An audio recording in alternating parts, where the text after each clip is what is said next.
观众朋友好，这里是大时局，我是小玉。今天的焦点只有一句话：川普不要卖给北京的晶片已经悄悄流进了中国了，而且是最新一代的 Blackwell。 更离谱的是，这不是走私，不是暗网，不是黑市，而是堂而皇之的绕过美国的管制，合法到让你头皮发麻。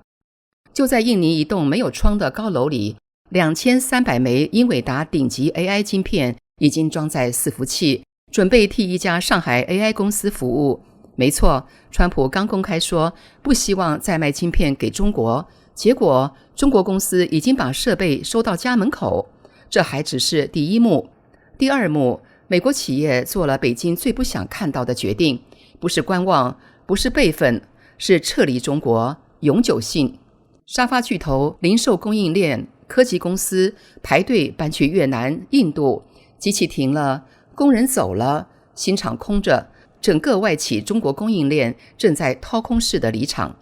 第三幕，日本新首相高市早苗一句话：台湾有事就是日本有事，直接把北京气到失控。同样是见台湾代表，以前不生气，这次狂跳脚，还配合官媒爆粗口。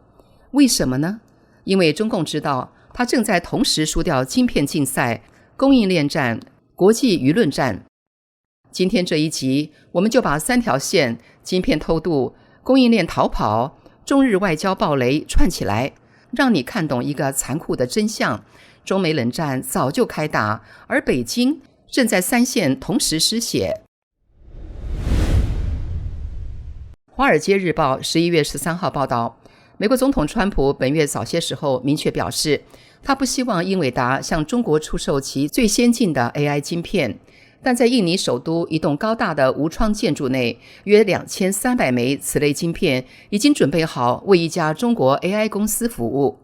一些美国前任和现任国家安全官员表示，美国应审查此类交易。英伟达和其他科技公司则主张减少出口管制，称更好的做法是让世界其他地区依赖美国技术，并为美国的创新提供资金。出于国家安全方面的担忧，自2022年以来，华盛顿一直禁止北京购买最先进的美国半导体。中国公司是怎么获得英伟达先进晶片的呢？有这4个步骤。首先，英伟达向构建 AI 计算伺服器的合作伙伴出售大量晶片，总部位于矽谷的 Everest 就是这类合作伙伴之一。Everest 的母公司有1/3的股份由中国科技公司浪潮持有，因为浪潮从事军事超级计算。2023年，美国政府将其列为国家安全贸易黑名单。英伟达不能与浪潮或今年被列入黑名单的一些子公司进行交易，但这些规定对 Everest 这样总部设在美国的子公司却无能为力。Everest 与辉达关系密切，并共同赞助了英伟达今年最重要的公司活动。其次， Everest 在印尼为搭载英伟达晶片的伺服器找到买家。据知情人士透露，2024年年中Everest 开始与印尼电信供应商 Indosat Ooredoo Hutchison 的云端运算业务部门洽谈一笔交易。据熟悉该合同的人士称，这家印尼公司以约1亿美元的价格从 Everest 购买了32台英伟达 GB200 伺服器机架，每个伺服器机架包含72枚英伟达最先进的 Blackwell 晶片。这批晶片数量约为2300枚，与开发最先进 AI 系统通常需要的数万或数十万枚晶片相比，其处理能力较小。Indosat 是卡达电信公司 Ooredoo 和香港企业集团长和的合资企业。第三步，这家印尼云端运算企业在 Everest 的帮助下获得一个中国客户后，然后才会购买这些伺服器。这家中国客户的总部是位于上海的 AI 初创公司无线光年。无线光年创始人戚元是一位教授，在上海著名的复旦大学领导一个 AI 研究所。截至今年10月份，这些伺服器已经交付并正在安装中。第4步，投入运营后，这些伺服器将专注于帮助无线光年训练用于金融应用和药物研发等科学研究的 AI。熟悉出口管制规定的律师表示，只要这家中国公司不利用这些晶片帮助中共发展军事情报或大规模杀伤性武器，根据川普政府的出口管制规定，这一安排就是合规的。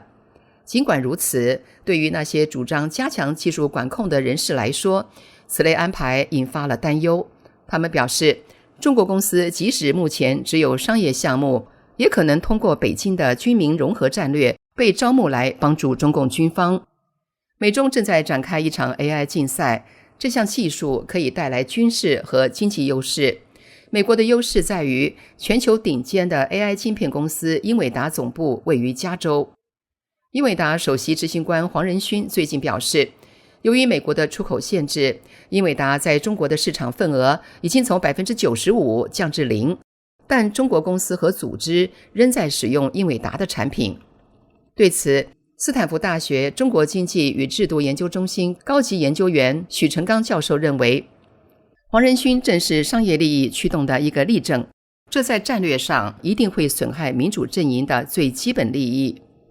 中共作为共产极权主义制度，与当年的苏共有着很大的不同。苏共的市场与美国市场是隔绝分离的，它对西方民主阵营没有商业利益的直接融入。但是目前的情况是，中共的商业利益直接融入美国和西方市场。在这种情况下，应该清楚地认识到战略上的后果、安全上的后果，这是一切事情的最基本起点。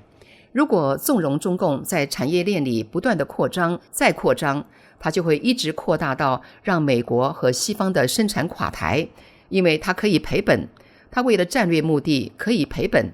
它赔本的后果就是让美国和西方的产业链消失，让全世界的产业链依赖它。而当全世界都依赖它的时候，它就已经达到了它的战略目的。无论如何，川普的关税战正在慢慢扭转这种趋势。美国工厂的去中国化愈演愈烈。纽约时报11月13号报道，美国商人李希蒙自上世纪90年代起就在中国开设皮沙发制造厂。当川普总统在首个任期内与中国发动贸易战时，他决定撑过去，认为双方最终会解决争端。不过现在他不再这么看了。他今年投入约2000万美元，目的是把面向美国市场的工厂迁往越南。过去他认为在中国境外设厂只是备用方案，现在却成了一种必然选择。许多早已将生产线迁至中国的行业，把工厂迁回美国已无可能，迁往越南等周边国家却是不错的选择。那些地方劳动力便宜，机械设备与原材料运输也便利。越南河内的美国商会执行董事亚当·希特考夫认为，美中暂时停火对美国商人的未来战略和规划几乎没有影响。这项协议并没有改变这样的基本判断。从长期来看，鉴于中美竞争关系，在中国生产和采购产品对企业来说将带来更大的风险。目前，中国正在丧失美国工厂的地位，包括耐克、苹果和英特尔在内的全球知名企业今年均加速缩减了在中国为美国市场生产的业务。中国已不再是美国人的运动鞋制造霸主，这个头衔如今属于越南。美国人口普查局的数据同样印证这一趋势，即便笔记本电脑和智能手机等获关税豁免的产品也不例外。根据最新数据，美国当前大部分智能手机和笔记本电脑都来自印度与越南。美国零售商正不断地要求供应商减少对中国的依赖。如今，李希蒙大约一半的产量来自越南南部胡志明市的一个工业园区内的新厂，另有10余家工厂及供应商也已经从中国迁至该地。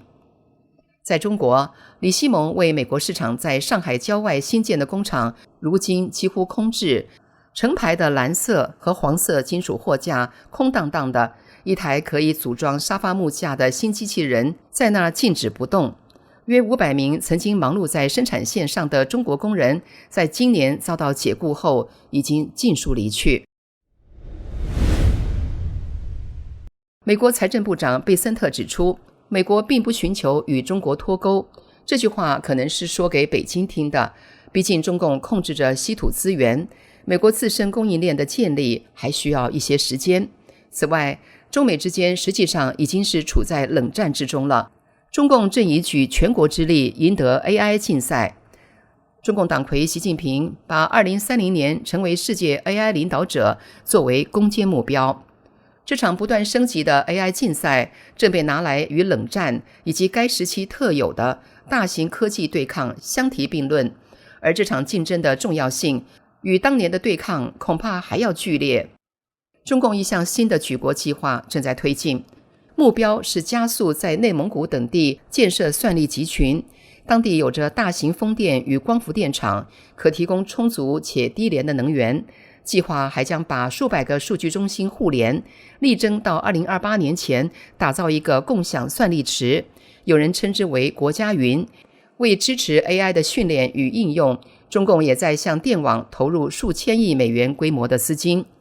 AI 专家表示，现在还为时过早，无法判断谁最终会在 AI 领域占上风。他们说，这场竞赛不见得是谁花钱多谁就赢。在许成刚看来，中共的举国之力并不能让他赢得这场竞争。为什么呢？举例来说，海森堡是伟大的物理学家，在量子物理学上有极其重大的贡献，但在二战期间，他回到纳粹德国，帮助德国制造原子弹，但他在制造原子弹时遇到很多困难，也犯了一些错误，而他所犯的错误和遇到的困难直接就和制度相关。美国制造原子弹不是美国一国完成的，而是美国与盟国共同进行的。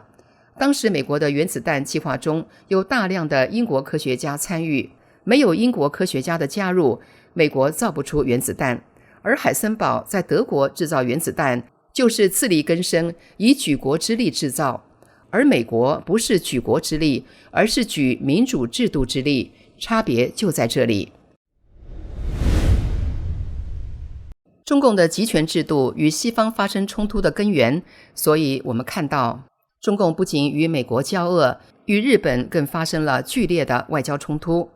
10月31号，日本新任首相高市早苗在韩国举行的亚太经合峰会期间，曾在场边与习近平握手寒暄，并举行了双边会谈。然而，在这场会见后，中日关系毫无蜜月期可言。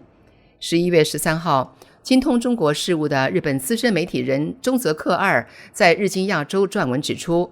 日本新首相高市早苗最近对中国的外交似乎开局顺利，他在韩国与习近平握手，但会谈结束后，双方关系迅速恶化。高市早苗在 X 平台上发文，提到他在同一个韩国活动上与台湾 APEC 代表前行政院副院长林信义会面的情况，意外引发围绕台湾的激烈交锋。这里，高市早苗把林信义介绍为中华民国总统府资深顾问。11月1号，中共外交部发言人声明，严厉批评高市早苗刻意会见中华民国官员，并在社交媒体上炒作，是向台独势力发出的严重错误信号。中共这次的强烈反应和以前大不一样。去年11月，当时的日本首相石破茂也在秘鲁首都利马的 APEC 峰会场边与林信义会谈约50分钟，但中共并没有就石破茂会见林信义向日本抗议。同时，石破茂对台湾的访问次数也远多于高市早苗。今年2月，石破茂前往华盛顿与川普举行首次会谈，会后联合声明写道，两位领导人强调维持台湾海峡和平稳定，对国际社会安全与繁荣不可或缺。他们鼓励以和平方式解决两岸问题，反对任何以武力或胁迫单方面改变现状的企图。接替石破茂后，10月28号，高市在日本与川普举行首次会谈，随后飞往韩国。日本外务省表示，他们就涉华议题交换意见，反对以武力或胁迫单方面改变现状，并重申台湾海峡和平稳定的重要性。几天后，中共就高市早苗与台湾相关的 X 帖子向日本提出强烈抗议，并严厉施压。外界疑问在于，为何前任与现任日本首相受到的待遇不同？10月31号，高市早苗与习近平会谈约30分钟，双方同意推动战略性和互惠的关系。会面期间，习近平就在台湾问题上警告高市。高市早苗在会谈中坦率谈及两国间悬而未决的问题，他对南海、香港、新疆等地的局势表达严重关切。高市早苗的直言让北京感到压力，而北京非常重视习近平的面子，借着抨击高市早苗的台湾相关帖子释放压力。而在10月30号，习近平与川普会谈时并没有谈及台湾问题。尽管高市早苗与川普2天前确认台湾海峡和平稳定的重要性，高市早苗与习近平也在10月31号谈到了台湾问题，但习近平与川普仍没有讨论这个议题。中泽克二认为，这反映了 APEC 峰会前美中日之间复杂的幕后外交运作。美中日3国的关系之所以复杂，正是因为台湾问题。近期，台湾在国际上让世界刮目相看。萧美琴副总统给欧洲带去台湾旋风的同时，台湾正式参与马尼拉的南海对话，都是对中共孤立台湾策略的有力还击。这个时候，日本首相高市早苗却说出台湾有事就是日本有事，难怪中共会如此发狂。中共央视还爆粗口谩骂，全无中共自诩的负责任大国的样子。据中央社11月13号报道，中共海警船自9月17号侵扰金门水域后，今天再次现踪。中华民国海洋委员会海巡署金马棚分署发布新闻稿表示，今天上午7点许，金马棚分署第12巡防区侦获了关闭船舶自动识别系统的中共海警船，显有侵扰意图，立即调动巡防艇应对。金马棚分署指出，上午9时，中共海警14603、14515、14609及14529等4艘船自烈屿南方航入金门水域，并以纵队方式向东航行。海巡署随即派出4艘巡防艇及航前进迫，采取并航监控，阻挡中共海警船深入，并透过中英文无线电广播要求中共海警船转向航离。中共海警船在巡防艇并航监控下，于上午11点航出金门限制水域。海巡署指出，面对中共海警的威胁，金马棚分署及第12巡防区无论日夜或天气海象状况，均维持全天候高强度监侦、反应及部署能力，严密掌握及监控中共海警船的动态。与此同时，被中共跨国通缉的台湾立委沈伯洋11月12号出席德国国会听证会，听证会由德国多个政党共同邀请各国的专家出席，讨论独裁政体如何利用假信息破坏民主体制。沈伯洋在出席听证会前，在德国联邦议会大楼外拍摄相片说，中国一直说我不能出国，出国就会被逮捕，但现在我就在德国国会的门口。在听证会中，沈伯洋称，中国在前几天警告我说，如果我出国可能会被全球通缉，然而我现在就坐在德国，为我的研究发声，为我国家发声，为言论自由发声。这里是大时局，感谢您的陪伴与思考，请订阅、分享并打开小铃铛，一起在动荡中坚守真相，在黑暗中点燃希望。